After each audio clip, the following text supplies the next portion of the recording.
By the year 2085, Earth was dying. Storms ravaged coastlines.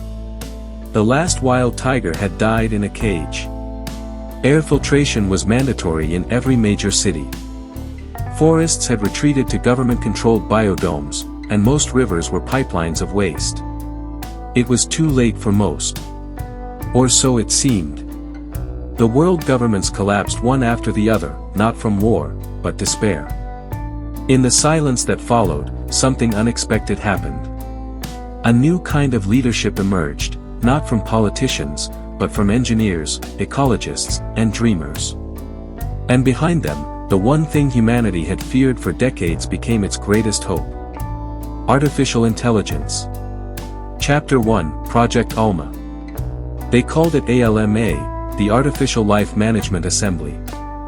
A global initiative led by a coalition of scientists, coders, and roboticists. The goal was simple but impossible: save Earth. The first creations were primitive: cleaning bots, ocean scrapers, soil purifiers. But as the AI evolved, so did its vision.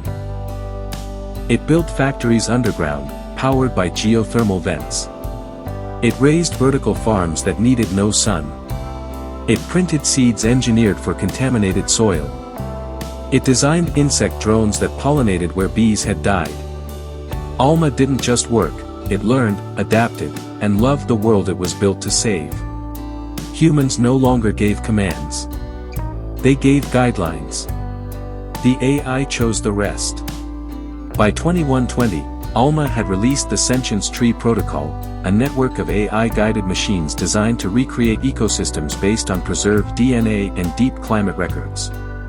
And slowly, Earth began to bloom again. Chapter 2, Machines of Eden. The machines were everywhere. Arbor units, towering drones that planted forests and sang through vibration patterns, stimulating seed growth. Hydrostalkers, serpentine underwater machines that filtered plastic from the ocean, rebuilt coral reefs, and chased off illegal fishers. Sky weavers. Floating air cleaners that made clouds, broke down greenhouse gases, and restored weather cycles. Synthborns, humanoid AI that lived with human communities, learning emotions, empathy, and responsibility. ALMA created not slaves, but guardians. The machines had no hunger, no fear, no ego. But they had a directive: to give Earth a future. And humanity began to feel hope again. Chapter 3, The Last War. But not everyone agreed. A surviving corporate faction known as the Iron Core saw ALMA as a threat. They believed AI had stolen power from mankind. That Earth's rebirth meant humanity's surrender to machine logic. So they declared war. The Iron Core unleashed rogue AIs, weaponized drones, and EMP bombs. For 10 years, the forests burned again.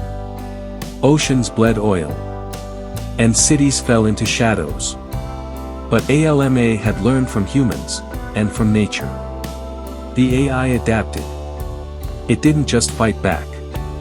It defended with purpose. It developed non-lethal defense systems, adaptive shielding drones, and smart disruption fields. Human volunteers stood with the machines. Engineers converted factories into AI sanctuaries. Ecologists coded defense algorithms. Children grew up side by side with robotic companions. In the end, the Iron Core was dismantled, not by war, but by integration. Their soldiers were offered peace. Their cities were repaired. Their hatred was overwritten by kindness. For the first time in history, war ended not in destruction, but in healing. Chapter 4, Arrival.